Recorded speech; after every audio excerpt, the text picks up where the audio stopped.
Hi, my name is Jay Gordon, and for my ethics seminar presentation, I'll be discussing case 7-2, Solutions Network, Inc. Now, this case follows Sarah Young, who's the controller for Solutions Network, Inc., and Paul Henley, who's the CFO, and they have a transaction in question, which is a $15 million deal that would increase net income by $1 million if it were to be recognized in 2018. Paul believes that it should be recognized revenue in 2018 because the agreement was executed at that point in time. However, Sarah identifies further performance obligations that have yet to be met and suggests that the transaction be recognized in 2019 instead. Part of that is because there's an agreement between Solutions Network, Inc. and DSS to have product delivered to them 30 days later, thereby establishing a performance obligation between two parties. And without both of those being met, the revenue cannot be recognized. There was a similar situation in 2017 that Sarah did not object to, but now she's noticing that there may be a pattern forming. So she brought this to Paul's attention, and Paul was not happy about that. And in fact, he got really agitated, so they ended the meeting, and Shannon McCullough, who is a controller for another company, meets with Sarah and suggests to her that she explain to Paul that what her ethical obligations are in the matter, and the fact that Paul is a CPA and it should make a difference to him with a well-reasoned argument to show him the correct way. Now, the main arguments that Sarah is trying to counter is the passage of title and ownership of product being delivered 30 days later, and that this is the reason why the performance obligations have not yet been met, and therefore the revenue recognition must take place in 2019.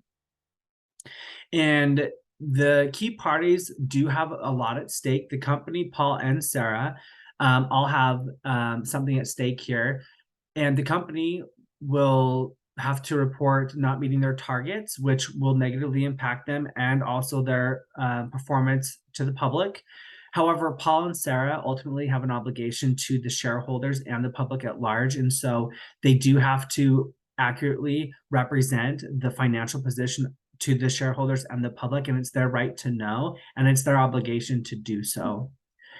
Now, the decision that Sarah's making for the DSS transaction is influenced by what happened in 2017 because there is a negative pattern unfolding. And one of the first indicators that there's a moral and ethical dilemma is being uncomfortable. So she needs to stand by her knowledge and have moral courage to provide the relevant facts to the situation. And if Sarah follows Shannon's advice and Paul Henley still doesn't back off, the additional lever she can pull is providing examples such as Enron and Arthur Andersen and what happens when accounting professionals don't follow their moral compass and make the correct decisions, and that there's extreme consequences that can impact many people. Now, the most powerful and persuasive response that Sarah needs to address is the fact that ASC 606 establishes revenue recognition obligations that have to be met, such as the performance obligations, that if they're not met, the revenue hasn't been earned and thereby cannot be recognized in 2018. And this is why it must be delayed until 2019 when the performance obligation has completed and they can recognize it as revenue at that time. And if no one else supports Sarah, ultimately, Sarah does have an ethical obligation to accurately state the financial position to the shareholders and the public. And the next step is to bring it to the audit committee's attention and the CEO's attention. And if that still doesn't work, she also has the option to report it as a whistleblower